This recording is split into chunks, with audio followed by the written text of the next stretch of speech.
네, 아직 해가 떠 있을 때 제주도 공기를 맞게 해드리기 위해서 마지막 세션 이제 시작하도록 하겠습니다. 마지막 세션은 경북대병원의 박헌식 선생님, 양산부산대병원의 김준홍 선생님, 신촌 세브란스병원의 김중선 선생님께서 좌장을 맡아주시겠습니다. 네, 그럼 박헌식 선생님 부탁드리겠습니다. 안녕하십니까. 저는 경북의대 박은식입니다. 아마 우리 이때까지 탑에 대해서 하다가 마지막으로 이제 마이트랄 밸브 세션이 되었습니다. 이번 세션은 저하고 김준홍 쌤하고 김중선 쌤하고 진행하도록 하겠습니다. 제가 첫 번째 강의를 소개해드리겠습니다. 첫 번째 강의는 신촌 세브란스 병원의 김중선 선생님께서 트랜스 카테터 H2H 리페어 마이트랄 클리브 from A to Z procedure detail for the beginners에 대해서 강의해 주시겠습니다. 부탁드립니다. 네, 수고해 주셔서 감사합니다. 제가 10분 동안 강의를 가능한 한 정성스럽게 준비해서 마치도록 하겠습니다. 다음 강의가 아마 이런 강의가 좀 있을 것 같아서요. Morphological Suitability Criteria에 대해서는 아마 다음 강의에 조금 더 이런 내용이 나올 것 같아서 제가 중복되는 내용은 좀 스킵하고 넘어가도록 하겠습니다. 그래서 일단 옵티멀 몰폴로지와 챌린지 몰폴로지, 언스터블 몰폴로지라고 나눠져 있는 거에 대해서는 잘 알려진 사실이고요. 그런 부분을 잘 알아야지 나중에 프로시저를 할 때 어떤 컴플리케이션이나 그 다음에 시술이 얼마나 잘 될지에 대한 예측이 가능할 것 같습니다.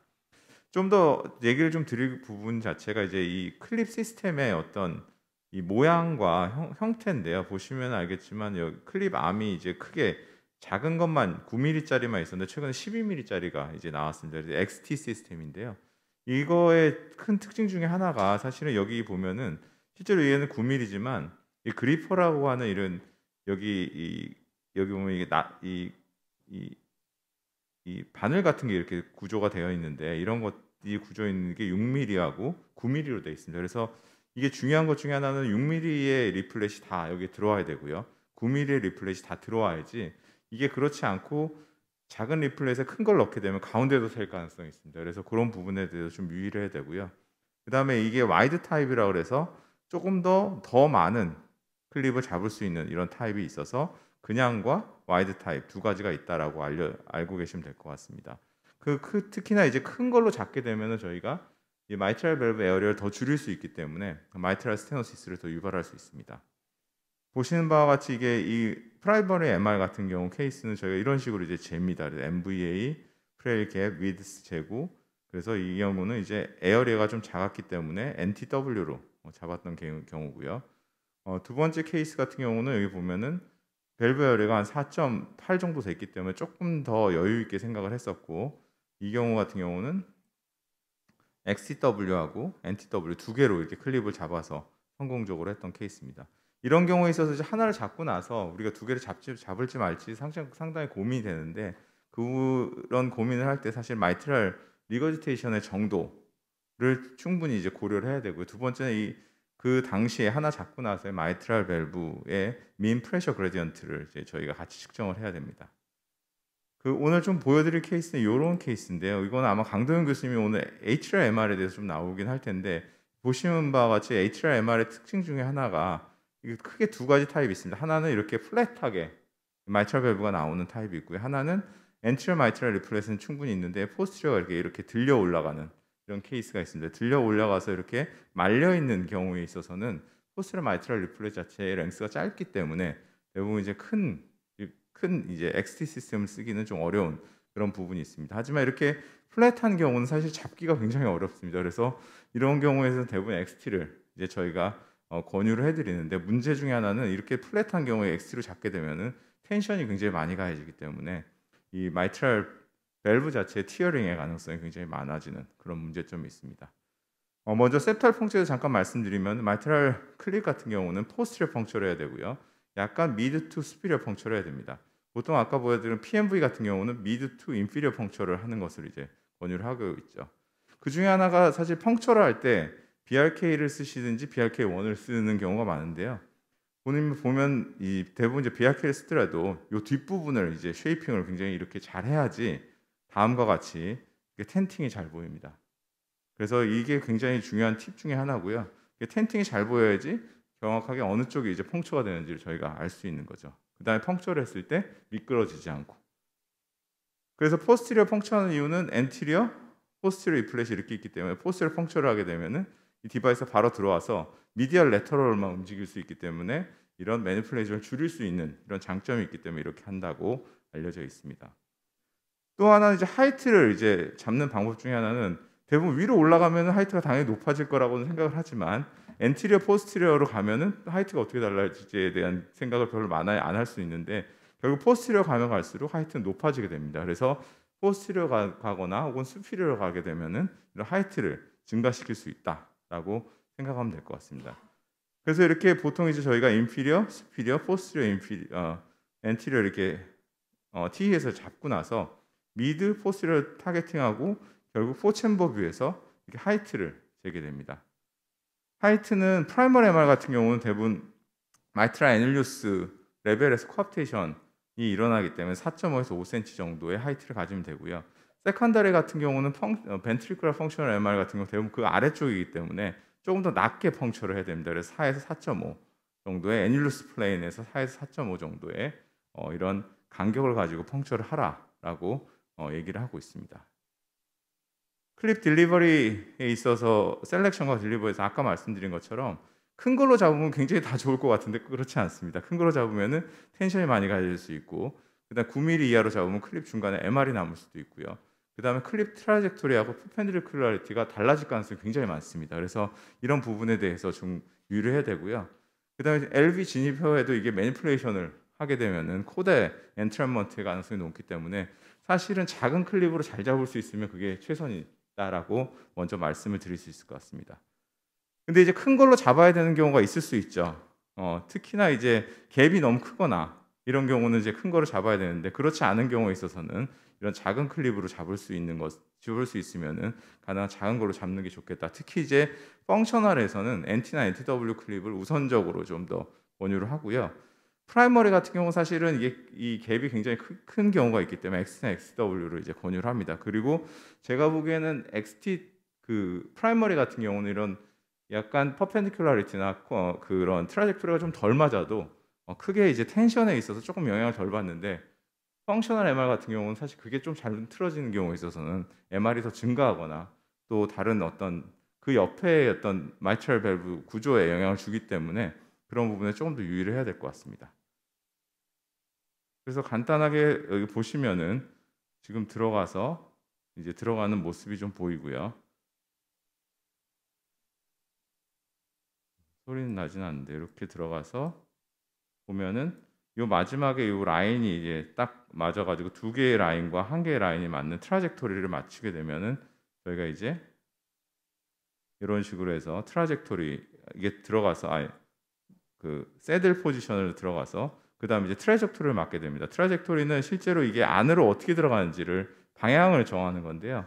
이게 마이트럴 밸브로 실제로 이게 이 클립 자체에 들어가는 방향이 어떻게 되는지 여러 테스트를 해서 가장 적절하게 들어가는지 안 들어가는지, 특히나 이제 엔트리어 포스티리어뿐만 아니라 미디얼 레터럴 이 트라젝토리를 굉장히 처음에 맞춰놓고 잘 들어가야 됩니다. 이게 잘못 들어가면 이런 식으로 잘못하면 잡힐 수도 있는 거죠. 그래서 이런 식으로 저희가 트라젝토리를 먼저 맞추고 그 다음에 해야 될 게 퍼펜디큘러리티, 이렇게 서로 이제 엔트리어, 포스티리어 쪽에 리플렛 라인에 서로 이제 퍼펜디큘러를 맞추는 이런 작업들을 하게 됩니다. 그 다음에 이제 여러 가지 마이트랄 디바이스 컴포넌트 무브먼트에 대해서 정리된 게 있는데 이거 시간 관계상 제가 다 말씀을 못 드릴 것 같고 이런 부분이 있어서 이런 텍스트북이 있습니다. 혹은 여러 가지 저널에도 나오기 때문에 이거는 참조를 하시면 될 것 같습니다. 그래서 첫 번째로 이제 무브먼트 중에 하나는 이거 자체를 이제 M 다이브를 시켜서 M 노브를 써서 이제 미디얼 포션으로 옮기고 그러면은 마이트랄 밸브 쪽으로 가고요. 보통 M 노브를 써서 미디얼 포션으로 가면 이 자체가 엔티리어 무브먼트도 같이 오기 때문에 포스티리어 디플렉션을 살짝 합니다. 그래서 그 아까 보셨던 것처럼 트라젝토리를 맞추고 그 다음에 퍼펜디큘러리티를 이런 식으로 맞춰서 우리가 LA에서 가능한 요게 이 모양을 잘 맞춰서 들어가야지 LV에 들어가서 이런 걸 맞추겠다 그러면 이제 문제가 생길 수 있는 거죠. 그 다음에 이제 LV로 들어가서 여기 보시면은 120도 정도 펴서 이거를 이제 잡으려고 하고 있습니다. 그래서 보면은 잘 안 잡히죠. 근데 이렇게 안 잡히면은 뭔가 문제가 있는 거예요. 안에 들어가서 틀어졌을 가능성이 있기 때문에 다시 한번 퍼펜디큘러를 확인하고요. 그럼 잡았는데 보면은 엔트리어 리플렛 무브먼트가 좀 이상하다. 그러니까 뭔가 이상하면 다시 풀고 다시 잡는 게 제일 좋습니다. 그래서 디플로이 하지 않고 저희가 다시 한번 들어가서 새로운 클립을 해서 다시 잡았고요. 잡고 나서 이제 여러 가지 테스트를 합니다. 그래서 펄머너리, 베인, 플로어 리버설, 시스톨 리버설을 했더니 없고 봤는데 마이트랄 밸브 자체의 프레셔 그레디언트 괜찮아서 그 다음에 이제 고민을 하는 거죠. 이걸 또 클립을 하나 더 잡아야 될지 말아야 될지 고민을 했는데 아직은 MR이 좀 남아 있어서 세컨 클립을 잡기로 했습니다. 그래서 세컨 클립은 이것보다 좀 작은 클립으로 저희가 트라이를 했고요. 보시는 바와 같이 클립이 잡히는 모습이 됩니다. 그래서 첫 번째로 이제 여기 모양이 나오면은 클립이 이제 이 클립 암에 이게 잘 들어오면은 거기다 그리퍼를 내리고 그 다음에 이 그립을 클로즈합니다. 60도까지 클로즈를 하고요. 그 다음에 60도가 되면은 저희가 전체 클립 시스템을 클로즈를 한 다음에 완전히 천천히 이렇게 클로즈를 해서 완전히 이렇게 클로즈를 해서 MR을 없애는 이런 작업들을 합니다.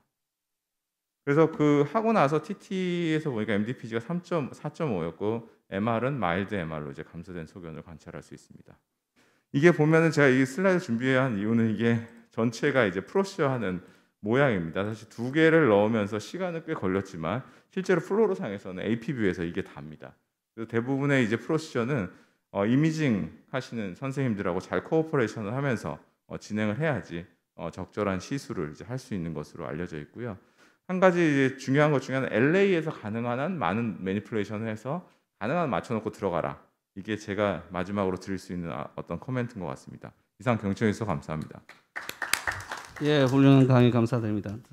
다음은 우리 김준홍 선생님께서 소개해드리겠습니다. 네, 두 번째 발표는 서울성모병원의 정우백 선생님께서 해주시고 아마 온라인으로 들어오시나 봐요. 예.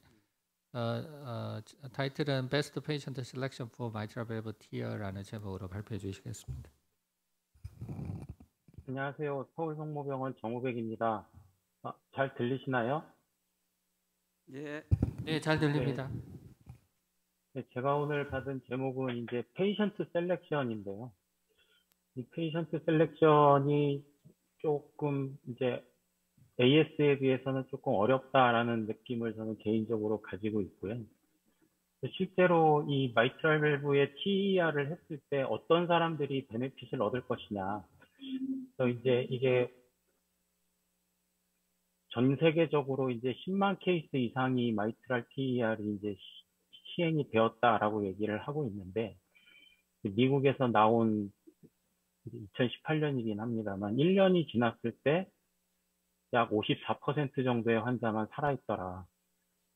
그리고 쿼트 트라이얼에 포함된 환자들 같은 경우에 2년 뒤에 봤더니 약 36%의 환자만 살아있더라. 이런 보고가 있습니다. 그래서 이게 프로시저를 해서 잘 MR을 줄인다고 해도 이제 오랫동안 환자분들이 잘 사시는 게 아닌 것도 같다라는 느낌이 있어서 실제로 베네핏을 얻을 수 있는 환자를 셀렉션하는 것이 되게 중요할 거다라는 생각이 들고요. 그래서 이제 가이드라인에는 TER을 어떻게 레커멘드를 하고 있는지 이제 잠깐 보시면 프라이머리 MR은 실제로 시비어 MR인데 증상이 있는데 수술하기에 리스크가 굉장히 높으면 이제 권고가 되고 있고요. 미국이나 유럽이나 마찬가지입니다. 증상이 있는데 수술하기 어려운 시비어 MR일 경우에 TER 하자 이렇게 돼 있고, 세컨더리 MR 같은 경우는 뭐 양쪽이 다 아시는 내용이지만 충분한 약물 치료를 했음에도 불구하고 증상이 있을 경우에 이제 고려를 하고, 여기 같은 경우는 이제 뭐 CRT나 엘바드 같은 인디케이션이 다 빠지고 났을 때 MR을 이제 TER을 하고 이렇게 이제 레커멘드를 하고 있는데요. 정리해 보면 결국은 증상이 있는 시비어 MR인데 수술 하이 리스크고 아니면 수술하기가 굉장히 어려운, 그러면서 아나토미가 TER에 페이버러블한 환자가 기본적인 조건이 이게 TER 캔디데이트의 조건이 되는 것 같습니다. 그래서 시비어 MR 그레이딩을 생각을 해보면 사실 프라이머리고 세컨더리고 이렇게 파라미터가 엄청나게 많습니다. 엄청나게 많아서 이거를 시비어 MR이 이제 맞춰서 다 이거를 측정을 해야 되는 게 사실 뭐 맞는 거지만 쉽지는 않아서 올해 이제 5월 달에 리뷰 아티클에서 시비어 MR을 이제 진단을 할 때 이 스페시픽 크라이테리아 6가지 중에 4가지가 맞으면 시비어 MR로 진단을 하고 2개에서 3개가 맞는데 이제 애매할 경우에는 ERO를 나 RV 볼륨 측정을 해서 여기에 맞으면 시비어 MR. 근데 요 측정한 것이 또 애매한 경우에는 3개의 이 스페시픽 크라이테리아가 있으면서 이런 경우에 해당할 경우에 시비어 MR로 이렇게 진단을 한다. 이렇게 리뷰 아티클에서 얘기를 했고, 실제로 이제 코앞트 트라이얼에 들어갔던 환자들을 봤더니 이제 가장 많은 환자들이 EROA 계산했을 때 0.3제곱센티미터 이상인 사람들이거나 풀모너리 베린의 시스톨릭 플로우 리버설이 있어서 시비어 AR로 진단한 사람이 가장 많았고, 이제 EROA가 2에서 3 사이인데 요 크라이테리아 3개 중에 하나가 해당해서 시비어 AR로 진단된 경우 또는 2 미만이지만 이제 이런 2개 이상의 크라이테리아가 맞아서 진단한 경우 이런 사람들이 실제로 시비어 MR로 진단이 되어서 스터디에 인롤이 된 걸로 돼 있습니다. 그래서 MR 그레이딩이 뭐 이렇게 정확하게 딱 하기 어려운 경우에는 이런 부분을 참고를 해서 그레이딩을 정확하게 하는 게 중요할 것 같고요. 하이 또는 프로히비티드 서지컬 리스크 하면 이렇게 이제 미국 가이드라인에는 STS 스코어 8%가 넘거나 프레일리티 인덱스가 2개 이상이거나 카디악 또는 메이저 올간의 컴프로마이즈가 하나 이상의 오간 시스템에 있을 경우에 이제 또 수술하기 어려운 그런 아나토미를 갖고 있거나 이런 경우에 5호로 해서 하이 서지컬 리스크 이렇게 해놓고 요건 더 많은 경우에는 프로히비티드 이렇게 해서 이제 레커멘드를 하고 있고 뭐 프렐리 인덱스 뭐 이렇게 다 제공을 하고 있어서 요거에 맞춰서 이제 리스크 평가를 하도록 하고 있습니다. 그리고 유럽이니까 유로스코어 2가 8% 넘는 경우를 추가로 이제 탑2에는 레커멘드를 이렇게 딱 해놓고 있고요. 그래서 리스크 평가를 해서 그 다음은 이제 이 사람이 마이트랄 밸브의 아나토미가 적절하느냐 이렇게 봤을 때 뭐 코앞테이션 랭스, 데프트, 프레일 리플렛의 뭐 갭, 뭐 리플렛 에어리아, 뭐 이렇게 리플렛 티크니스 다 측정을 해서 T로 이렇게 측정을 해서 요거 정도는 돼야 클립이 물리기 때문에 요거는 기준으로 이제 제시를 하고 있는 거고요. 그래서 뭐 리플렛의 칼시피케이션이 있어서 안 물리거나 이런 경우들은 이제 하기가 어렵다. 이렇게 이게 이제 에버레스트 2 클리니컬 트라이얼 할 때 이제 요걸 이제 제시를 했었던 거고 코앞테이션 뎁스나 랭스가 어떤 의미인지 이제 보여주는 거고 플레일 갭은 이제 리플렛 플레일이 있을 때 이 갭이 너무 크면 클립으로 잡기가 어렵겠다. 또 이게 너무 width가 크게 되면 클립이 하나, 2개 가지고 안 되고 3개, 4개 되면 좀 곤란하겠다. 이런 이제 내용이 되겠습니다. 그리고 역시 이제 올해 프라이머리 MR에 대해서 페이버러블한 마이트랄 아나토미가 나온 뭐 이렇게 정리가 돼서 발표된 논문이 있었는데 A2P2가 제일 성적이 좋을 것 같다. 그리고 앞서 보여드린 대로 뭐 예를 들어서 에어리어나 마이트랄 밸브 에어리어나 뭐 이런 것들을 뭐 대동소이한 내용이고요. 뭐 스롬부스가 있거나 칼슘이 있거나 뭐 이런 경우는 하면 안 되겠다. 그리고 이런 아나토미를 보이게 되면 하기가 어렵고 좋은 결과를 좀 얻기 어려울 수 있다. 그렇게 해서 이제 뭐 기회가 나면 찾아보시면 될 것 같고 그러면 증상이 있는 시비어 MR이 맞고 하이 리스크인데 마이트랄 밸브 아나토미도 괜찮으니 이제 클립을 시작하면 되느냐?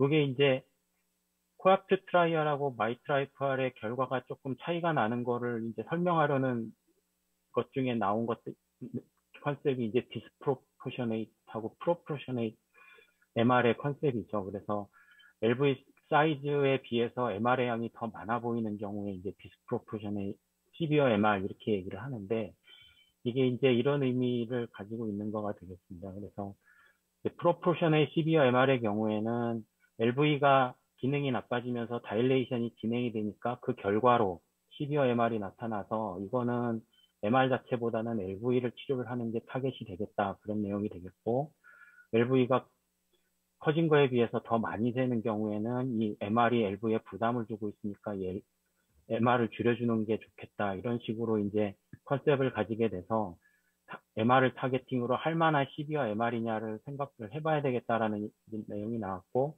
이게 작년에 발표된 페이퍼인데요.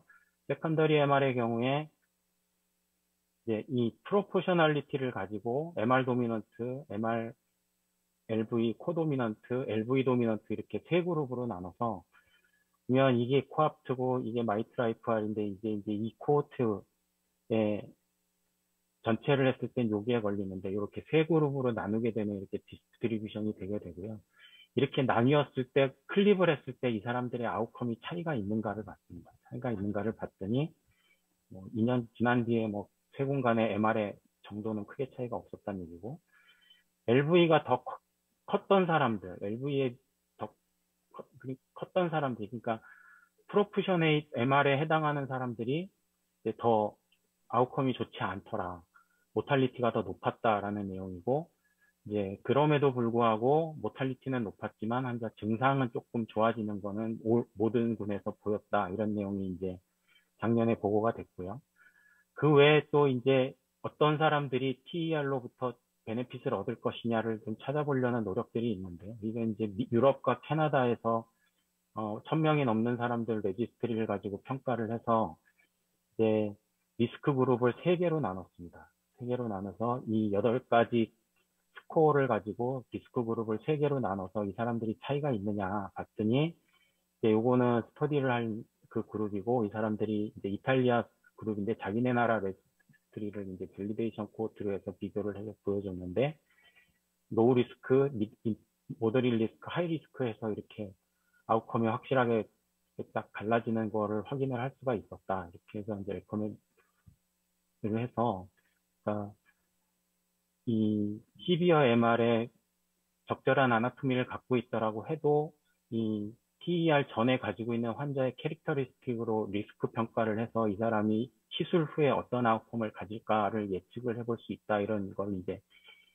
올해 발표를 했었고, 또 하나 이제 스트레스 스코어를 가지고 이 사람들이 어떤 차이를 보이느냐를 본 건데, 시술 전에 로우 도즈 도부타민 스트레스 에코를 해서 이제 스트로크 볼륨, LV 이젝션 프랙션, MR 그레이드가 변화가 있는 걸 측정을 했습니다. 보면 이제 36명인데 디제너레이티브 18, 펑셔널 18인데 클리니컬리 베네핏이 있었던 사람들이 또 디제너레이티브가 조금 더 많긴 했는데요. 18로 나뉘었고, LV 이젝션 프랙션은 40% 정도로 크게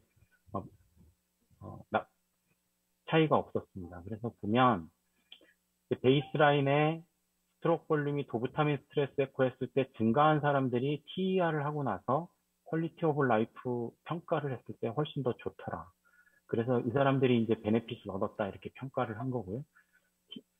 시술 전에 도부타민 스트레스 에코에서 스트로크 볼륨이 변화가 없었던 사람들은 TER을 해도 별로 이렇게 평가에서 개선되는 게 없었다. 그리고 MR이 도부타민 스트레스 중에 그대로거나 약간 증가했던 사람들이 클리니컬 베네핏을 얻은 사람들은 다 이쪽 군에 포함이 되더라.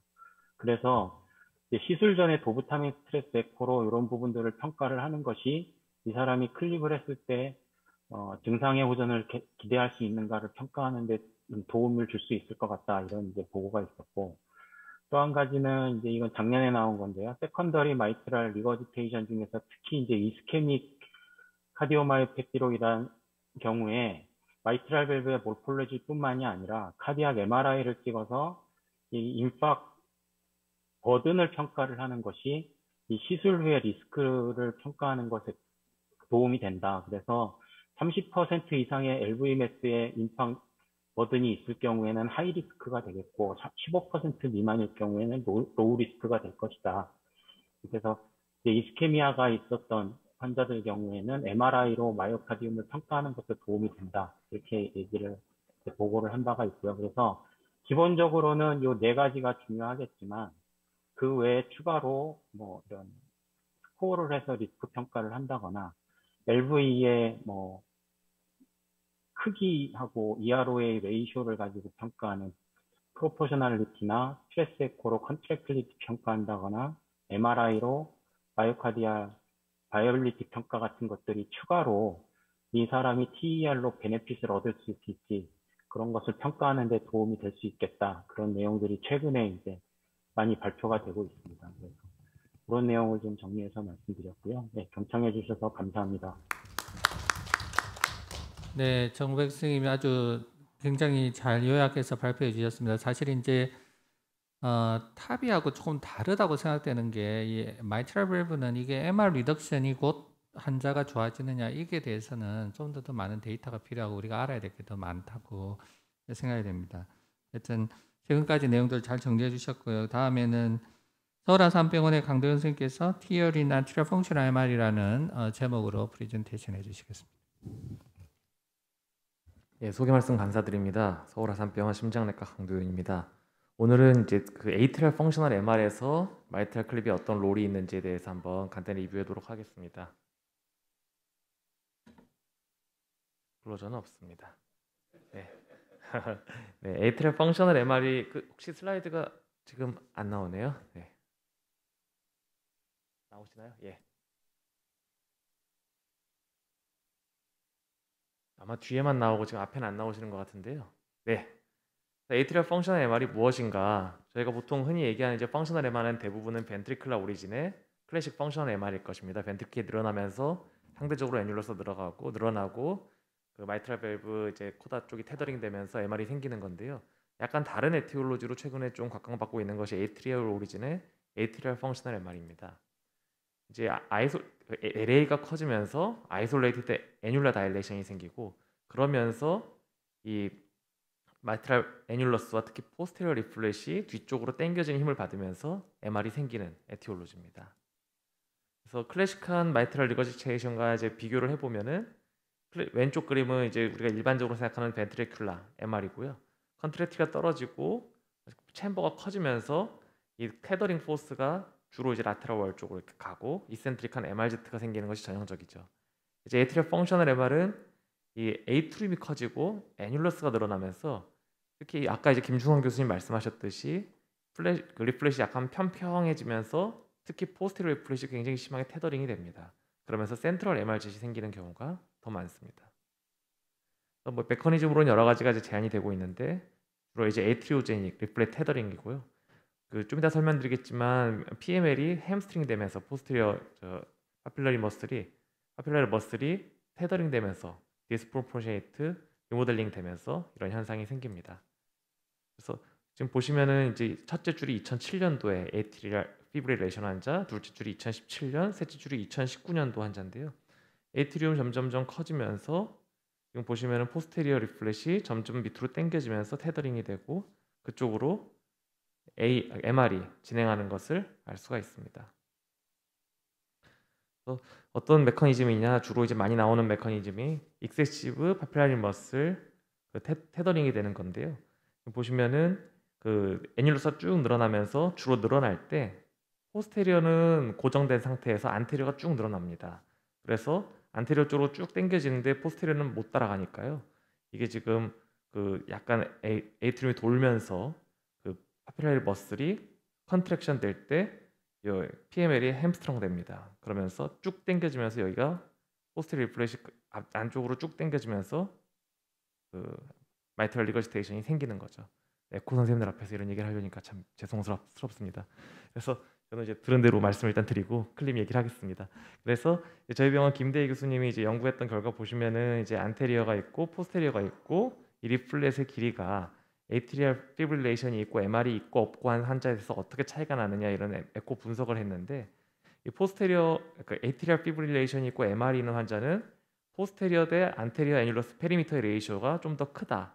그 말은 즉 포스테리어가 더 많이 이쪽이 이제 더 길어진다는 거죠. 뒤쪽이 쭉 길어지면서 아까 잘못 말씀드렸습니다. 안테리어가 고정되고 포스테리어가 쭉 길어지면서 굉장히 이제 그 마이트랄 밸브가 동그래지게 됩니다. 동그랗고 맥시멀 테더링 포인트가 더 포스테리어 쪽으로 점점점 이동한다. 이런 보고를 한 바가 있습니다. 그래서 포스테리어 투 안테리어 페리미터 레이쇼가 에이트리얼 피브릴레이션 있고 MR인 환자에서 유의하게 더 크고 그래서 뒤쪽이 쭉 늘어나면서 동그란 모양을 만들게 된다. 이렇게 이해하시면 될 것 같습니다. 그래서 처음에 이제 AP 비슷 때 에듀큐트하게 리플렛 어댑테이션이 되는 환자도 있지만 그러지 않은 환자는 포스테리어 쪽으로 테더링 되면서 에티리얼 펑션 MR이 생긴다. 이것이 현재 어떤 패소피지올로지 중에 하나로 받아들여지고 있는 것 같습니다. 치료는 당연히 이제 에이트리얼 피브릴레이션이 특히 이제 초반에 에이트리움이 많이 늘어나기 전에는 리스토레이션을 해주면은 많이 좋아진다 이런 보고가 있습니다. 그래서 RFCA 전에 그 환자를 봤을 때 시비어 MR이 있던 환자가 그 사이너스 리듬을 유지하는 경우에는 굉장히 많은 포션에서 줄어들었다. 시비어 한 5%밖에 안 남았죠. APB 재발하는 경우에는 여전히 MR이 꽤 있더라. 이렇게 보고한 바가 있고요. 그리고 제페니즈 데이터에서는 이제 에이트리얼 펑션 MR을 보면은 파란 선인데 벤트리큘러 펑셔널 MR이 파란 선, 에이트리얼 펑셔널 MR이 빨간 선인데 벤트리큘러 펑셔널 MR에 비해서는 그래도 올코즈 모탈리티나 하트페일리어 호스피탈레이션이 좀 낫지 않냐 이런 그냥 레지스트리 데이터 낸 적이 있고요. 클리브랜드 클리닉에서 39명의 환자를 가지고 데이터를 난 바가 있습니다. 에이트리얼 펑션 MR 환자는 좀 더 나이가 많고 고혈압이 있고 페프가 많고 롱스탠딩 AP를 갖고 있다. 서바이벌이 프라이머리 MR 환자에 비해서 굉장히 나쁘다. 하트페일리어 어드미션도 프라이머리 MR 환자에 비해서 좀 더 많고 수술을 했을 경우에 지금 그 클리브랜드 클릭에서는 그 한 23명 정도가 치료를 받았는데 12명이 MV 리플레이스, 10명이 MV 플라스티, 1명이 뭐 아마 마이트랄 클림이겠지만 펄큐테니어스 MV 리페어를 받았다라고 보고를 했습니다. 그때 수술을 받은 사람은 이제 아웃컴이 좀 좋고 모탈리티에서 개인이 있었고 하지만 하트페일리어 어드미션은 수술군과 아닌군이 비슷하다. 이런 결과를 발표한 바가 있습니다.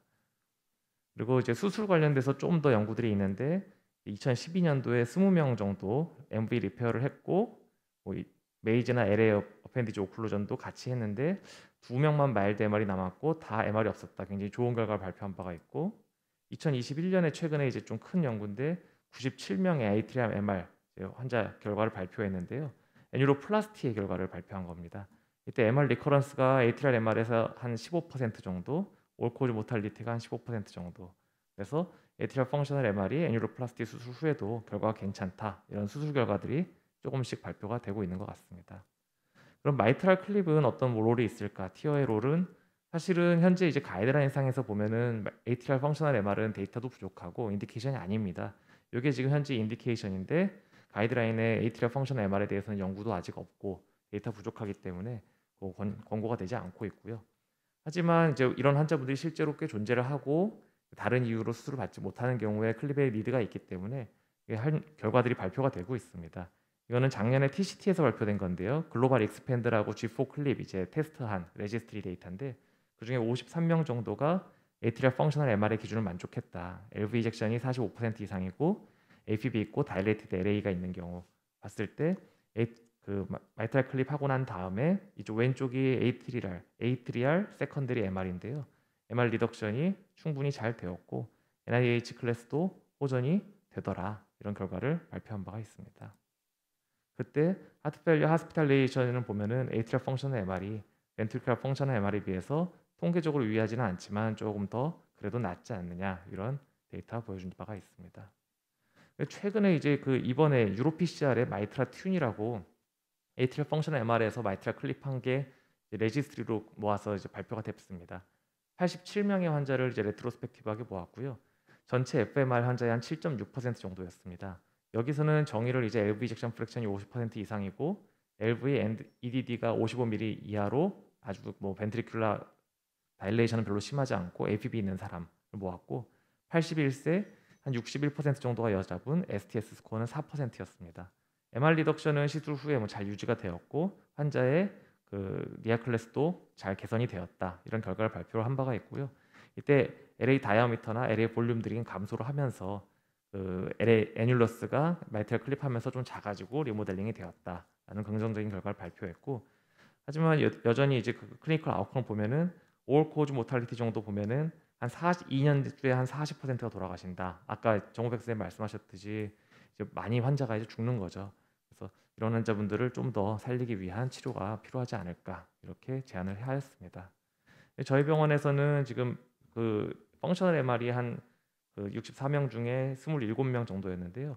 그 중에 이제 에이트리얼 펑셔널 MR로 판단된 사람이 한 8명, 13% 정도였습니다. 그래서 나이는 한 78.4세, 일반 벤트리큘러 펑션 MR보다 좀 더 많고요. 여성이 한 50%, 뭐 DM 하이퍼텐션, AFib는 다 있고 이전에 수술 받았거나 PCI했거나 코로너리 디지가 있는 사람의 수는 당연히 더 적었습니다. 이젝션 프랙션은 에이트리얼 펑션 MR이기 때문에 정상이었고요, 거의. 클립은 한 1.8개, 약간 뭐 3명 쓴 사람이 하나 있어서 약간 더 많이 들어간 듯한데 평균 2개 정도 넣었고요. 저희는 이제 XCW를 주로 써가지고 크게 가운데를 제일 많이 새는 아까 말씀하셨던 포스테리어 테더링 되는 데를 잡고 그 후에 필요하면 하나 정도 더 넣는 그런 방식으로 들어갔습니다. 한 달째 사망은 없었고 레스텐 모더레이터 MR로 된 남는 환자가 근데 그 일반 벤트리클 펑션 MR보다는 좀 떨어지고 이게 이제 자이언트 LA 갖고 있는 사람이나 베리 시비어 MR 있는 그런 사람들이 들어오면서 좀 저희가 최대한 리덕션을 목표로 했기 때문에 마일드까지 줄이지는 못했던 환자들이 꽤 있습니다. 79세 여자 환자분이시고요. LA 다일레이션 돼 있고 롱스탠팅 에핍 있고 카디오메갈리 있는 사람입니다. T 보시면은 아까 말씀드렸지 포스테리어 리플렉션 약간 테더링 되고 거의 일자로 이렇게 플랫하게 붙는 걸 볼 수가 있습니다. 보시면은 여기 약간 지금 비틀려서 잡혔는데 굉장히 동그랍니다. 이제 마이트랄 애뉴러스 동그래서 저희가 들어갈 때 포스테리어 들어가기도 좀 힘들 때가 있고 이분은 아주 크진 않은데 정말 뭐 LA 길이 100mm 뭐 이런 자이언트 LA 환자들은 일단은 펑처가 잘 안 됩니다. 펑처에서 들어가면 마이트랄 밸브까지 너무 멀고 뭐 도저히 안 되고 그래서 굉장히 고생했던 케이스들도 있습니다. 그래서 이분은 지금 여기 이제 마이트랄 클립을 지금 이렇게 오른쪽이 좀 시술 화면인데 오른쪽 보고 왼쪽 봐주십시오. 그러면은 이제 약간 테딩됐던 XTW였는데요. 조금 이제 너무 당겨질까봐 걱정이 되긴 했는데 그래도 시도를 해봤습니다. 클립을 놓고 쭉 당겼더니 다행히 아주 뭐 심하게 폴스 가는 거 없이 잘 줄여들어서 클립을 놓고 시술을 완료했던 케이스입니다. 이렇게 됐고요. 환자는 이제 마일드 MR 정도 남았고 그래도 에이트리얼 펑션 MR은 제가 이제 보기에는 벤트리큘러 펑션 MR처럼 아주 극적이지는 좀 더 시술 난이도가 훨씬 높고 좀 더 굉장히 안 좋은 사람들이 시술에 또 오면서 지금은 좀 더 저희가 아직 갈 길이 먼 것 같습니다. 에이트리얼 MR 그런 패소피지올로지 자체가 최근에 좀 각광받고 있는 FMR의 하나의 메커니즘으로 알고 있고요. RF 어블레이션, 서지컬 리페어, 메디컬 트리트먼트 뭐 이런 것들이 필요하고 티어가 약간 이머징 트리트먼트로 지금 말씀드린 대로 데이터가 조금씩 나오고 있는 상황입니다. 근데 이게 진짜로 환자한테 도움이 될지 그리고 뭐 장기적으로 이게 에피커시가 있을지 그리고 텐든이 굉장히 심한데 장기적으로 이게 뭐 벌어진다든가 리오피를 해야 된다든가 이런 상황이 어떻게 될지는 좀 더 데이터를 모아봐야 될 것 같습니다. 경청해 주셔서 감사합니다. 좋은 강의 감사드립니다. 아마 HRR MR은 아마 추후에도 아마 많은 좀 연구가 필요할 것 같고요. 국내에서 근데 생각보다 HRR MR 케이스가 굉장히 많이 진행되고 있어서 아마 국내에서 데이터를 추후에 아마 좀 모을 수 있을 거라고 생각을 하고 있습니다. 네, 다음 강의는 서울성모병원 황병희 교수님이십니다. TMVR in valve patient in Korea with balloon expandable valve라는 주제로 강의를 부탁드립니다. 아마 이 부분이 최근에 아마 어떤 보험 이슈와 이게 프로시저 이슈가 좀 있는 것 같습니다. 그래서 네카에서 이거를 프로브를 했는데 최근에 보니까 그 식약처에서 이거를 또 문제를 삼아서 현재 이게 국내에서는 프로시저를 제대로 할 수 없는 이런 상황이기 때문에 이 부분에 대해서도 아마 좀 널리 좀 추후에 얘기가 좀 있었으면 좋을 것 같습니다. 네, 황병희 교수님 부탁드립니다. 네, 감사합니다. 김준호 교수님께서 말씀을 해주셔가지고요. 이게 사실 신의로 기술로 돼가지고 이제 많이 할 수 있을 거다라고 하시면서 장규 교수님께서 이제 주제를 주셨는데요. 최근에 이제 통과를 못해서 지금 뭐 더 추가로 이제 진행 중에 있다고는 합니다. 그래서 저희가 했던 케이스를 좀 보여드리면서 뭐 진행을 하고자 하고요. 그래서 퍼큐티네스 마이트럴 트리트먼트는 리페어랑 리플레이스먼트가 있습니다. 그래서 뭐 리페어하는 여러 가지 방법 중에 하나가 지금까지 보여드렸던 마이트럴 클립이 되겠고요. 여러 방법들이 있습니다. 리플렛 리페어하는 게 있고 애뉴로플라스티라고 아니면 아예 밸브 자체를 리플레이스하는 건데 저희 케이스는 이 밸브 리플레이스하는 걸 보여드릴 거고요. 뭐 이렇게 애뉴로플라스티하는 여러 가지 방법들이 있고 그 다음에 이렇게 밸브 자체를 넣어가지고 하는 방법들이 있습니다. 이 인트레피드 메트로니에서 지금 연구 중인 건데 트랜스 에이펙을 통해 넣어가지고 밸브를 넣는 거고, 근데 이게 지금은 트랜스 셉탈 통해서 하는 걸로 지금 연구가 되고 실험 중에 있습니다. 뭐 에드워즈에서는 이렇게 사피엔 M3 같은 게 있는데 요건 밑에다가 이제 코다를 감은 다음에 이제 밸브를 갖다 피는 이런 연구적인 방법들이 있고요. 뭐 이런 것들을 하고 있습니다. 그래서 트랜스카트에 TMVR을 하려면 여기 뭐가 들어가는데 이제 그 타비는 에오틱 스테노스가 있어서 거기 지지가 딱 됩니다. 칼슘으로 지지가 되는데 마이트럴 애뉴러스는 지지가 되지를 않습니다. 그래서 여러 가지 방법을 써가지고 앵커링하는 방법들이 있고요.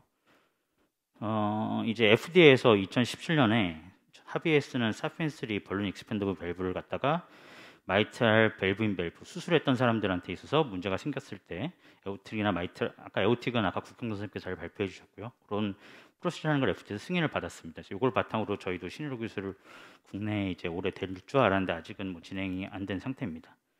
그래서 마이트랄 밸브는 뭐 트랜스 에피카라는 방법이 있고 트랜스 피모랄에서 트랜셉타라는 방법인데 이렇게 진행을 저희는 했고요. 그 단계를 보시면 당연히 워크업을 먼저 해야 됩니다. 이밸류에이션을 하고 뭐 준비를 하고 트랜셉타를 펑처를 하고 마이트랄 밸브 와이어를 넣고 마이트랄 밸브 크로싱을 하고 프레퍼레이션을 하고 그 전에 septal 딜레이테이션 한 다음에 septum을 넘기고 밸브를 피게 됩니다. 그 다음에 이제 포스트 디플로이 액세스를 하게 되겠고요. 그래서 밸브 앤 밸브를 갖다가 하는 게 이 빈약 바파 선생님이 이미 앱에 만들어 놨습니다. 그래서 보시면 앱스토어에 이미 나와 있습니다. 밸브 앤 밸브에서 뭐 에오타 또는 마이트랄에서 어떤 거를 넣은 거에 따라서 어떤 사이즈를 해라라고 이미 다 만들어져서 다 데이터가 지금 나와 있고요. 그래서 포지션을 보면 이 플로로사에서 쉐입 보고 그 타겟팅을 맞추게 돼 있고요.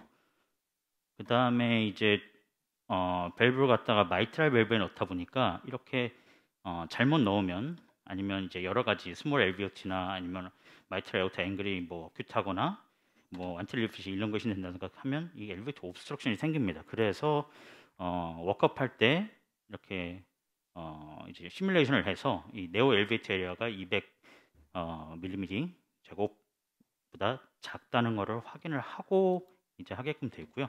저희 케이스를 보여드리겠습니다. 그래서 77세 여자 환자고 2011년도에 MBR 에픽 29mm로 했습니다. 그래서 외래 팔로우업 중에 충분히 약을 썼는데 디스니아가 계속 있어서 내원을 했고요. 보시면 뭐 시비어 에이스가 있고 그 다음에 마이트랄 밸브에 시비어 MR이 있습니다. 그래서 보시면 여기 리플렛 자체가 폴랩스 된 것을 볼 수 있습니다. 그래서 프리타비시티 이밸리에이션을 했고요. 보시면 칼슘 자체가 뭐 아주 심하거나 뭐 못할 정도의 그런 문제는 아니었고 코로너리도 괜찮고 전반적으로 칼슘이 이제 뭐 양쪽에 이제 그 애뉴러스 끝에 있는데 뭐 시술하는데 큰 문제는 없었습니다. 그다음에 사이즈를 갖다가 애뉴러스 에리아 재가지고 26mm 타비 밸브를 하기로 결정을 했고요. 그다음에 프리타비시티 이밸리에이션을 보면 뭐 에리아가 이렇게 나오고 버추얼 밸브 시뮬레이션을 했을 때 LVOT 쪽으로 그 네오 애뉴러스가 네오 LVOT가 300 정도 나왔습니다. 310 정도 나왔고요. 그래서 요 사이즈 갖다가 재는 거에 따라서 26과 29가 나오는데 여기 보시면 26mm, 29mm 사이즈를 넣으면 요 정도의 거리가 나옵니다. 근데 29mm에서도 충분한 네오 LVOT 에리어가 나와서 사이즈 자체는 이 빈약 바파 선생님 그 지정한 거에서도 보면 에픽 29면 사피엔스는 26, 29인데 저희가 이런 케이스를 3개를 했었는데 29가 환자한테 더 충분히 유지가 될 거라고 생각을 하고 29를 선택을 했습니다. 그래서 과연 그러면 이제 탑이랑 TMVR을 동시에 할 것이냐 아니면 따로따로 할 것이냐. 사실 수술은 더블 밸브를 여는 김에 한꺼번에 하는데 뭐 탑이랑 TMVR은 한꺼번에 하는 것에 대해서 부담이 있을 수 있어서 문헌을 찾아봤습니다. 그래서 첫 번째 케이스가 이미 2017년도에 보고가 됐고요. 해외에서는 탑이랑 TMVR을 당연히 사이멀테니어스하게 합니다. 그래서 근데 이제 그 다음에 또 고민은 탑이를 먼저 할 거냐 TMVR을 먼저 할 거냐 이게 또 고민이 되는데요. 이런 경우라면 탑이를 먼저 한 케이스들이 훨씬 많고 헤모다이나믹하게 또 그 다음에 탑이 TMV를 하는 게 탑에 영향을 줄 수 있기 때문에 탑이를 먼저 하는 것을 권고를 하고 있습니다. 그래서 밸브인 밸브 사이즈는 아까 보시면 트루 아이디가 25에서 28.5면 사피엔스는 29mm 그래서 29mm를 했고요. 보시면 마이트랄 포지셔닝 이렇게 비지블한 스탠트 프레임이 있으면 거기에 맞춰서 하게끔 돼 있고 이 마커가 있으면 마커에다가 2mm 정도 이렇게 맞추게 돼 있고 이게 없으면 아예 베이스에다가 이렇게 맞추게끔 되어 있습니다. 시술 영상입니다. 그래서 마이트랄 클립하면서부터는 제가 셉탈 펑처를 하는데요. 근데 일단 클립하기 전이어서 우리 훌륭하신 EP 김성환 선생님 모시고 셉탈 펑처를 안전하게 시행을 했습니다.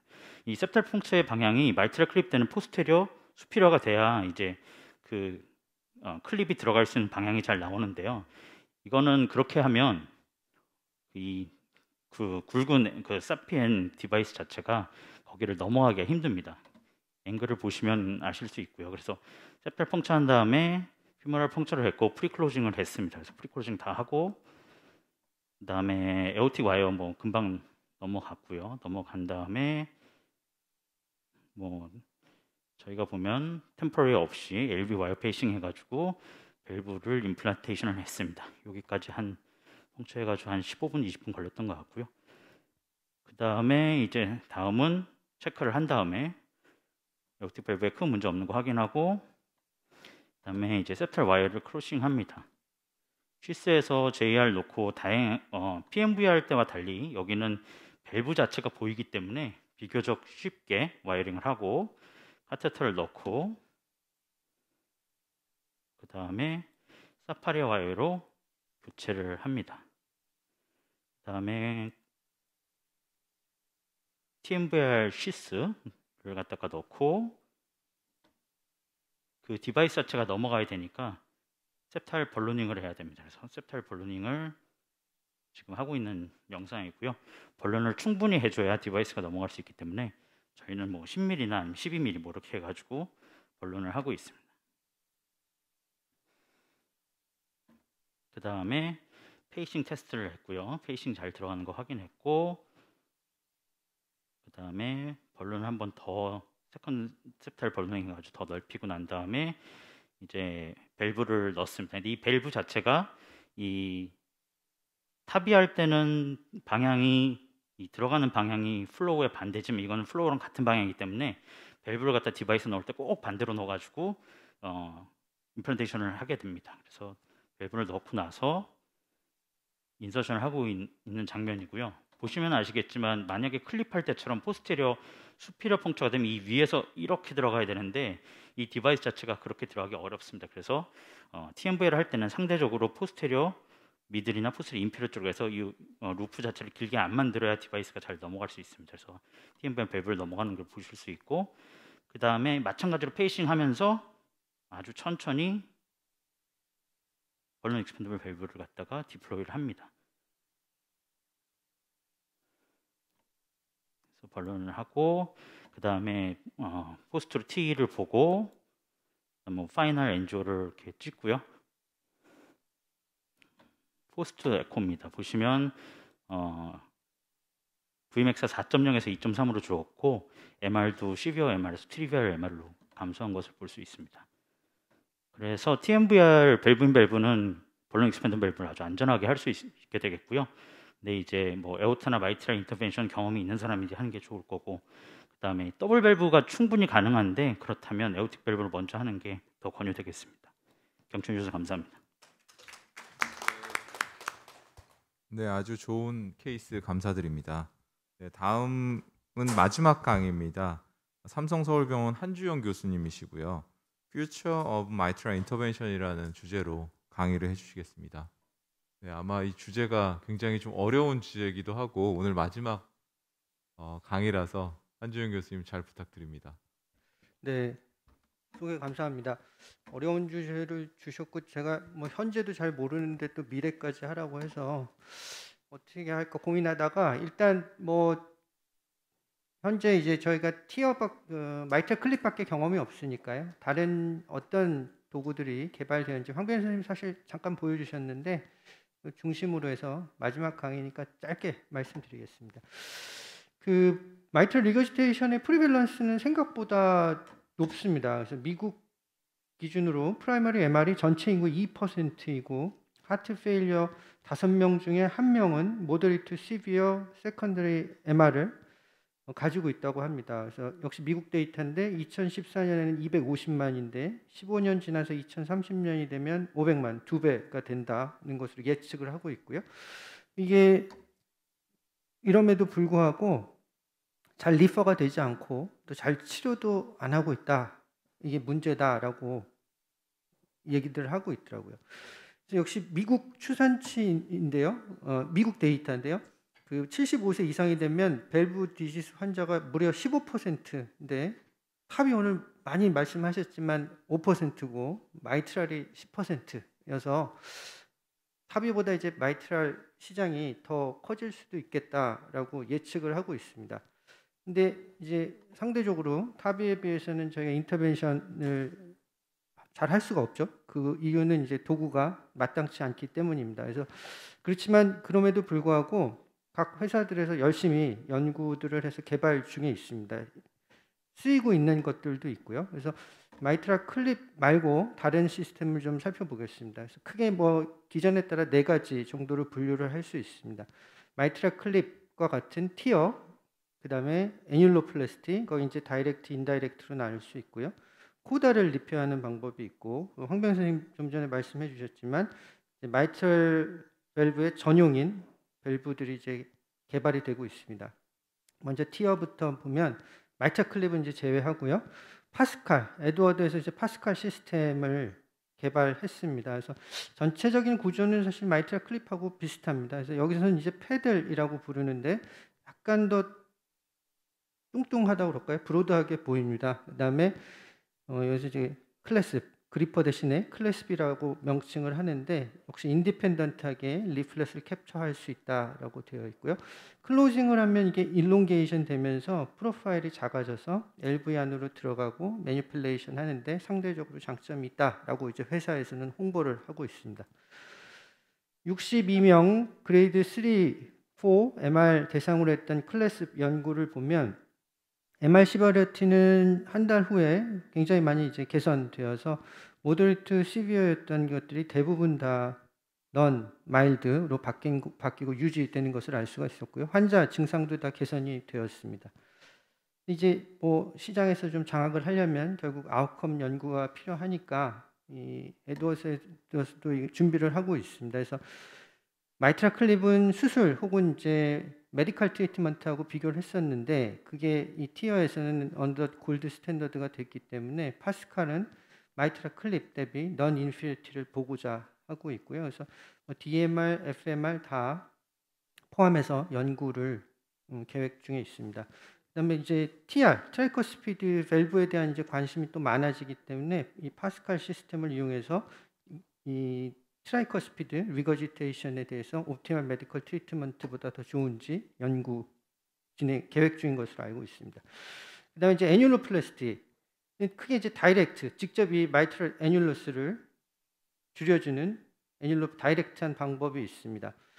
그래서 LV 쪽에서 접근을 하는 아큐신치하고 마이트랄 라인이 있고요. 셉탈 펑처를 통해서 LA 쪽에서 접근하는 카디오 밴드하고 밀리패드가 있습니다. 근데 이제 앵커를 하나하나 이제 고정을 하기 때문에 사실 이 시술 시간도 만만치 않고 쉬워 보이지는 않습니다. 그래서 카디오 밴드 같으면 이 셉탈 펑처에서 들어가서 하나하나 이렇게 다 앵커링을 해야 되는 좀 티디어스한 프로시저고요. 플로로에서 이제 이렇게 보인다고 되어 있고, 잘 되기만 하면 역시 뭐 6개월, 12개월까지 MR이 줄어든 채로 비교적 잘 유지되는 것으로 알려져 있고요.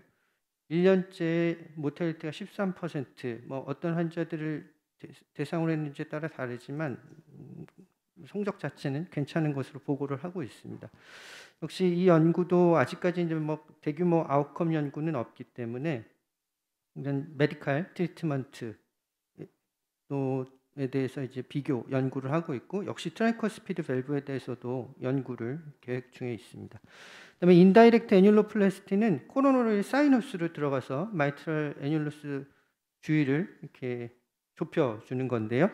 뭐 지금 좌장 보고 계시는 김준홍 선생님 개발하신 마이트럴 룹 서클리지가 아마 제일 유망하다고 생각이 됩니다. 그래서 이 논문 발표하셨을 때는 아마 이건 서브클라비언인데 제가 조금 전에 여쭤보니까 지금 이제 페모랄 베인으로 들어가서 프로시저를 하신다고 하시더라고요. 그래서 이 페모랄 베인 들어가서 코로너리 사이너스, 그 다음에 그레이트 카디아 베인으로 와이어를 통과시키고, 그 다음에 septum을 아주 짧은 구간 통과를 해서 다시 RV 시스템으로 뽑아내서 이 한 바퀴 돌려서 마이트럴 애뉴러스를 좁혀주는 걸 하고, 이게 다른 시스템들이 이제 문제가 됐던 게 레프트 서컴플렉스 아터리를 누르는 게 문제가 잠재적으로 됐기 때문에 여기다 이제 보호하는 장치를 넣어서 이런 단점을 제거한 시스템입니다.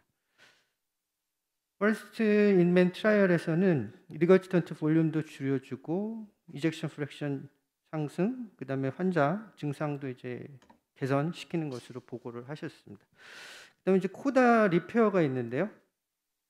네오 코드 시스템이고요. 이제 에이피컬 어프로치를 합니다. 그래서 트랜스 에이피컬 어프로치를 해서 약간 스테이플러 같이 생긴 걸로 밸브를 이제 찝고, 그다음에 거기서 쭉 따라서 나오면서 이렇게 새로운 코다를 이제 만들어주고 나오는 거고, 트랜스 에이피컬이라는 이제 단점이 있지만 이제 과정을 보면은 아주 복잡하지는 않을 수도 있을 것 같고요. 일단 이건 이제 펑셔널 MR에는 아마 쓰기는 어려울 것 같고, 디저너티브 MR에는 코다가 럽처됐을 때 아마 사용을 해볼 수 있을 것 같습니다. 그다음에 마지막으로는 트랜스카스터 마이트럴 밸브 리플레이스먼트인데요. 사피엔 3는 사실 뭐 에오틱 타비에 쓰는 거지만 아까 황병희 선생님 보여주셨고, 그 말고 이제 마이트럴 밸브의 전용으로 밸브들이 이제 개발이 되고 있습니다. 그래서 크게는 이제 에이펙스, 트랜스 에이피컬 쪽에서 들어가서 접근하는 밸브들이 있고, 트랜스 septal로 해서 LA 쪽에서 접근하는 밸브들이 있습니다. 상당히 종류는 뭐 많이 개발이 되고 있는 것 같고요. 그 중에서 좀 연구가 많이 된 것들을 골라서 보면 이제 에보트에서 개발하고 있는 텐다임 밸브 시스템이 있습니다. 이 그림에서 보시는 것처럼 트랜스 에이피컬 어프로치를 하고 그걸 통해서 밸브를 거치를 시키고, 역시 고정도 에이펙스에다가 하는 시스템입니다. 프로시저럴 데스는 없었고 테크니컬 석세스가 96%. 그래서 뭐 이게 얼마만큼 이제 러닝 커브를 그린 다음에 이런 건지 아니면 처음 100명을 진짜 다 했는지는 모르겠는데 시술 자체가 성공률은 상당히 높다라고 보고를 했고요. 1개월 사망률 6% 정도였고, 이게 잘만 되면 역시 밸브가 들어가서 그런지 이 베이스라인 대비 MR은 거의 없다. 계속 1년까지 잘 유지된다라고 보고를 했습니다. 이 데이터만 보면 이제 티어 발표했던 것보다 뭐 마이트럴 리거지테이션 줄이고 유지하는 것은 더 좋아 보입니다. 어떤 환자를 실렉션 했는지가 문제이긴 하겠습니다만요. 환자 자체들이 워낙 나쁜 환자들을 해서 그런지 2년 사망률은 이제 40%니까 역시 앞에서 선생님들 말씀하신 것처럼 MR을 줄였는데 환자는 결국 익스파이어 한다. 그래서 조금 더 저희가 생각을 아마 해보기는 해야 될 것 같고, 다만 이제 시술 전후로 계산을 한번 해서 추정을 입원 수치를 비교를 해보면 절반 이하로 줄어들었다. 그래서 모텔리티는 여전히 높기는 하지만 MR 줄이고 환자의 재입원은 막았다라고 보고를 했고요. 이제 메디트로닉의 인트레피드 시스템인데 이거는 트랜스 에이피컬도 가능하고 요새 이제 트랜스 septal로도 어프로치를 합니다. 그래서 이 아우러 스텐트로 이 애뉴러스에 고정을 하는 거고요. 그다음에 이너 스텐트가 셀프 익스펜딩이어서 뭐 27mm까지 늘어날 수 있다고 보고를 할 수 있고, 이게 다시 리캡처도 가능한 것으로 알려져 있어서 테크놀로지는 아마 여러 가지가 들어간 것 같고요. 역시 마이트럴 리거지테이션은 시비어 모더리티인데 1개월째는 다 넌이어서 밸브가 들어가니까 역시 MR 줄이는 거에 있어서는 굉장히 효과적이고, 그다음에 펑셔널 스테이투스도 좋아졌다. 30일째까지는 모텔리티도 없었고 다른 컴플레이션도 없었다라고 보고를 하고 있습니다. 그래서 요약하면은 이제 마이트럴 클립 이후로 이제 지금 나와 있는 것들도 있고 개발 중인 것들도 있는데, H2H2 리페어 시스템은 파스칼 있고요. 애뉴로플라스 디바이스, 다이렉트, 인다이렉트, 뭐 김정우 선생님 개발하신 서클리지 있고, 코달 리플레이스먼트 시스템, 그리고 역시 이제 밸브에 대해서 여러 회사들에서 개발 중인 것 같습니다. 경청해 주셔서 감사합니다. 네, 아주 굉장히 컴프레시브하게 앞으로 저희가 사용할 수 있는 여러 가지 기구들에 대해서 설명을 잘 해주신 것 같습니다. 저희가 좀 늦게 시작해서 한 10분 정도 저희가 좀 디스커션을 하려고 그러는데, 혹시 현재 강의하신 주제에 대해서 혹시 간단하게 질문과 간단한 어떤 대답을 좀 부탁드립니다. 또 비행기가 급한 사람도 있으니까 빨리 짧게 말씀하시고 가시면 되겠습니다. 이대 묵종병원 강희숙입니다. 여러 너무 좋은 강의 감사드립니다. 먼저 두 분 교수님께 간단한 질문을 드리고 싶은데요. 황방희 교수님 그 케이스 굉장히 흥미롭고 좋은 케이스였다고 생각을 합니다.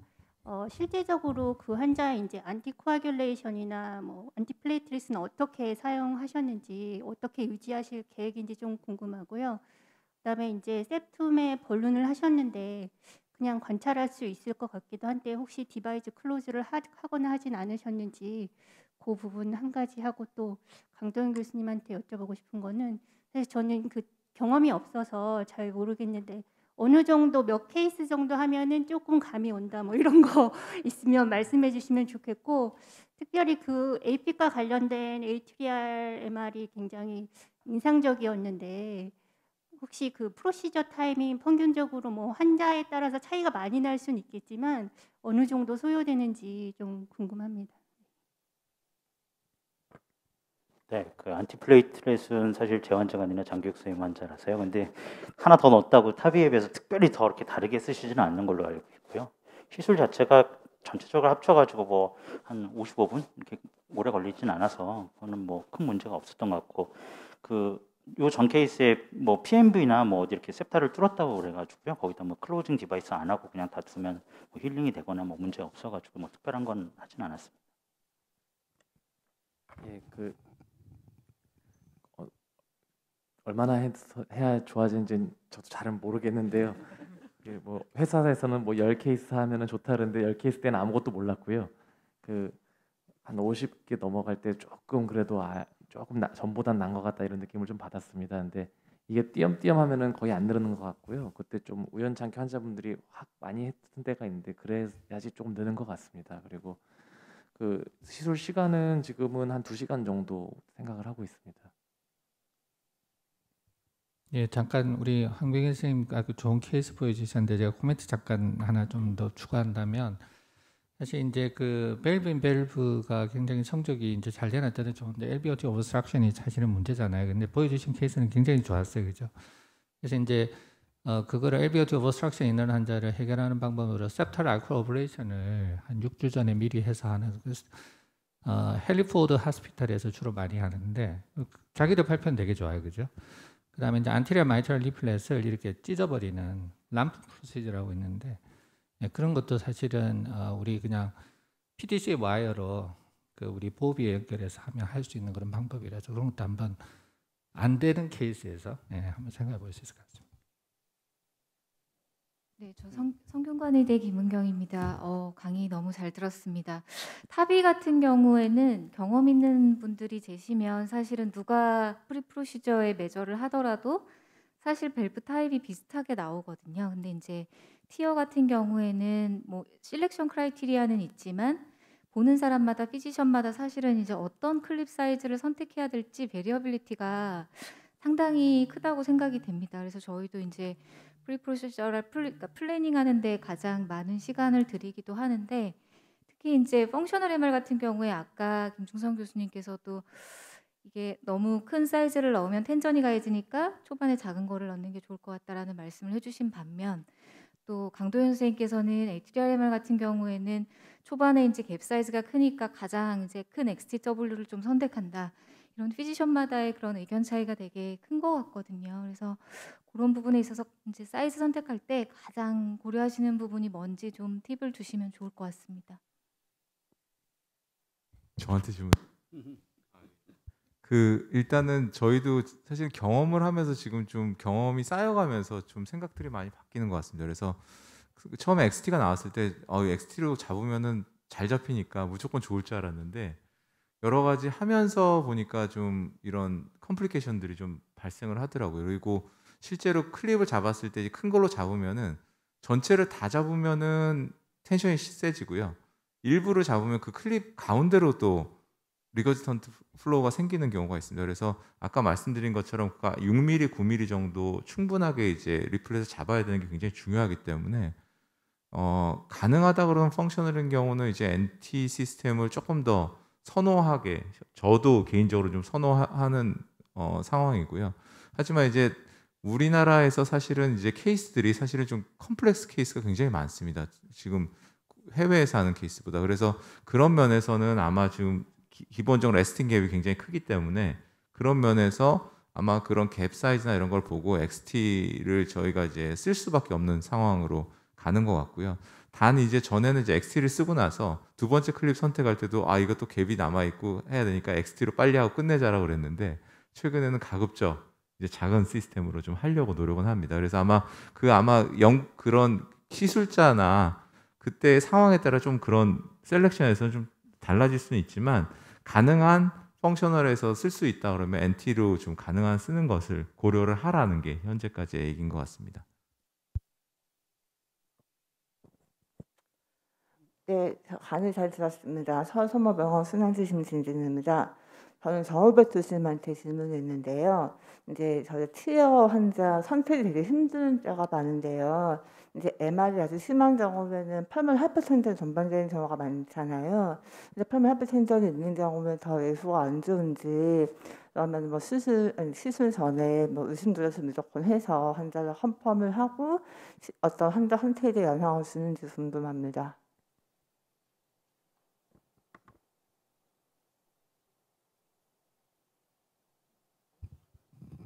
정호백 선생님 소리가 안 들립니다.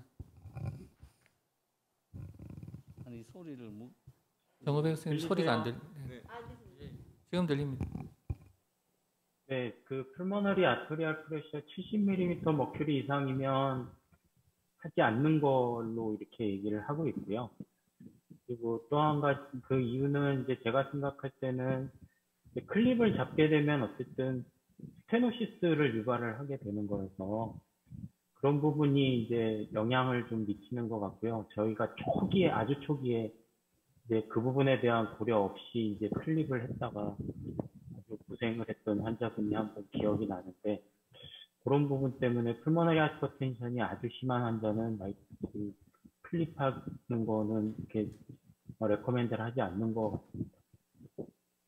지금은 저희가 이제 시술 전에 라이트 하트캣을 다 해서 이제 평가를 하고 시술을 하지만 처음에 할 때는 그런 부분을 이제 경험이 없다 보니까 미처 생각을 못해서 그런 경험이 이제 환자가 좀 오히려 안 좋았던 경험이 있었는데요.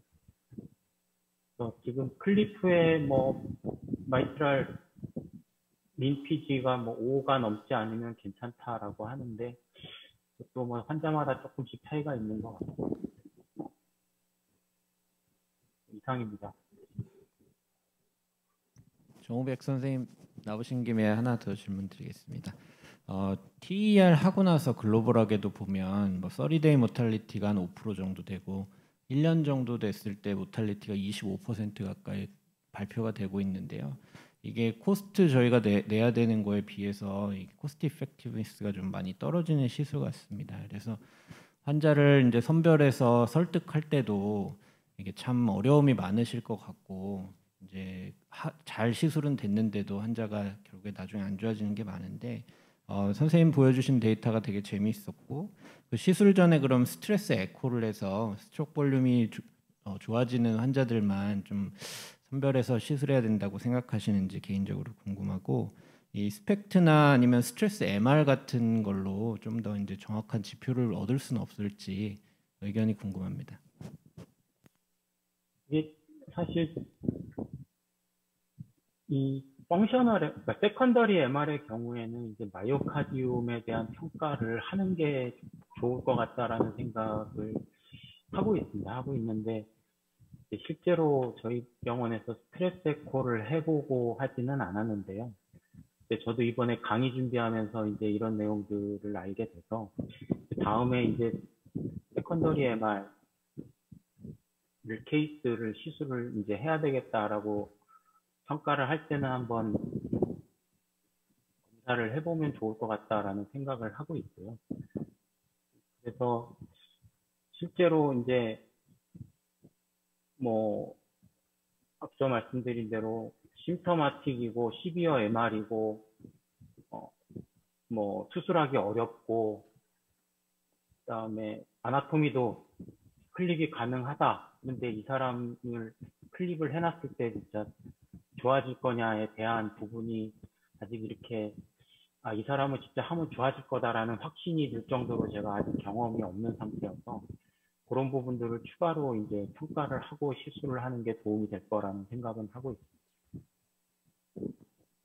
저도 안녕하십니까. 대전 성모병원 이규수 사업입니다. 예, 나오신 김에 또 같은 내용이어서 비슷한 내용이어서 질문 드리겠습니다. 그 도파민 스트레스 에코 스터디가 보니까 MR 그레이드 4가 80% 정도 되던데요. 아까 슬라이드에서 그 외에는 그러면은 이제 뭐 모더레이트 시비어 MR 같은 거 경우에 시술을 한 것으로 생각이 되더라고요. 그게 혹시 맞는지. 그리고 제 환자 중에 그 풀모너리 이데마가 생기고 뉴모니아가 굉장히 심해서 고생했던 환자가 있는데 모더레이트 시비어 MR이었고 익센트릭한 양상이어서 한쪽으로 이제 이데마가 오면서 뉴모니아가 심했던 분이시거든요. 근데 외래 팔로우하면서 지금은 잘 지내시는데 혈압도 많이 높지 않아서 혈압약이나 뭐 ARB나 이런 거를 잘 쓸 수가 없는 상황이고 이뇨제 요구량도 많습니다. 증상이 심하고 그래서 이런 경우에도 혹시 시술을 하면 그런 것들이 좀 도움이 될 수 있을지 한번 조언 들어보고 싶습니다. 이제 제가 강의에서 시비어 MR 평가하는 부분을 가장 먼저 보여드린 이유가 사실은 이제 시비어 MR이 저희가 가진 파라미터들이 여러 가지가 있지만 이제 이 사람은 시비어다, 그레이드 4다, 그레이드 3다 이렇게 딱 아주 클리어 컷하게 할 수 있는 물론 이제 그렇게 진단을 할 수 있으니까 쓰는 크라이테리아긴 하지만 애매한 부분들이 분명히 존재하기 때문에 그래서 이제 앞서 보여드린 대로 시비어를 시사하는 소견 7가지 중에 4개가 넘으면 분명히 시비어고 2개에서 3개면 EROA나 리버지턴트 볼륨을 측정을 해서 이제 이게 시비어가 맞는지 컨펌을 해라 이런 식으로 이제 얘기를 하는데 근데 그 중에서 이제 이 환자가 정말 시비어가 맞고 이게 시비어 MR 때문에 정말 환자가 숨이 찬 거냐에 대한 평가는 분명히 정확하게 해야 된다라고 생각을 하고요. 그래서 에코 소견만 가지고 물론 시비어 MR 이 사람이 많이 샌다는 에코를 알 수 있지만 이 증상과의 관계를 평가하는 데 있어서는 스트레스 에코나 이런 마이타 티켓 같은 것들이 추가 검사가 분명히 도움이 될 거라고 생각을 합니다. 그래서 이제 확신이 에코 소견만으로 확신이 안 드실 경우에는 이기석 선생 환자분 마이타 티켓이나 스트레스 에코 같은 추가 검사를 통해서 한번 환자를 평가를 해보시면 그러면 이 사람은 MR을 줄여주면 확실히 좋아질 것이다라는 확신이 어떤 그런 이제 주치의로서의 확신이 들면 이제 시술을 고려할 수 있는 부분이 생길 거라고 생각합니다. 네, 의정 성모병 임성민입니다. 너무 좋은 강의 잘 들었고 많이 공부가 됐습니다. 김중성 교수님께 여쭤보고 싶은 게 있는데 너무 심플한 건데요. 사실 몸에 넣어놓은 클립이 어떻게 되는지 사실 제가 너무 개념이 없어서 엔도셀리아이제이션이 되는 건지 그리고 이제 아무래도 지금 이 노퍼러블한 환자들에 대한 롱텀 서바이벌이 좋지는 않지만 그 클립에 대한 듀러블리티에 대한 이슈는 없는지 혹은 어쨌든 포린 바디인데 APB 아닐 때 안티코아굴레이션 임팩티브 엔도카다이티스 프로필락시스 이런 건 어떻게 되는지 좀 아주 기본적인 게 좀 궁금합니다.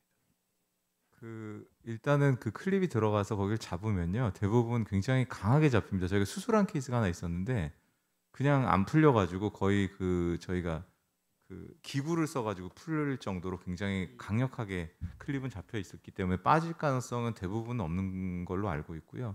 대부분 엔도스텔리제이션이 되는 걸로 알고 있고 엔티코아굴레이션이 필요 없는 환자는 엔티플레이트릿을 쓰는 걸로 되어 있습니다. 근데 그거에 대한 정확한 데이터는 없지만 뎁트를 한 2-3개월 쓰고 나머지는 에스피린 정도로 유지하는 그것도 한 6개월 정도 유럽에서는 6개월 정도만 쓰는 걸로 현재는 알려져 있습니다. 그리고 임팩티브 엔도카다이티스는 가능성은 있을 것 같습니다. 그런 부분에 프라필렉스 가능성은 있는데 대부분 환자들이 이제 굉장히 고령이고 다른 치료의 옵션이 별로 없는 환자이기 때문에 그런 부분에 대해서는 저희가 같이 고려를 해봐야 될 것 같습니다. 오늘 굉장히 이제 중요한 내용도 많이 나온 것 같은데 사실 타비와 달리 마이트랄 밸브는 타비는 아무리 안 좋은 LB가 있더라도 그게 CVAS를 해결해주면 심장에 어떤 식으로든 도움이 된다는 거 저희가 다 잘 알고 있습니다. 근데 MR은 이게 하페일리어를 일으키는 원인으로서 MR과 하페일리어에 이렇게 나타나는 증상으로서 MR 이 두 가지가 잘 구별해서 원인으로서 MR을 교정해주면 분명히 도움이 되는데 증상으로 나타나는 MR은 한다고 별로 도움이 되지 않는다는 게 저희들이 이제 알아가는 그런 과정인 것 같습니다. 그래서 그런 부분들에 대한 지식들이 더 많이 쌓이면 저희들이 더 좋은 치료를 할 수 있지 않을까 그렇게 생각됩니다. 예, 아주 좋은 코멘트 감사드립니다. 그 마이트랄 밸브 아직 아울틱 밸브에 비해서 아직 갈 길이 먼 것 같고 그렇지만 어려운 환경에서도 이렇게 많이 국내에서 여러 선생님께서 열심히 해주셔서 존경의 말씀과 찬사를 드립니다. 임중도운이라는 말이 있습니다. 임무는 막중하고 하지만 아직 갈 길은 먼 것 같습니다. 더욱더 열심히 해서 내년에 더 좋은 결과를 보여주시기 바랍니다. 이번 세션 시간이 늦었지만 이것을 마치겠습니다. 감사합니다.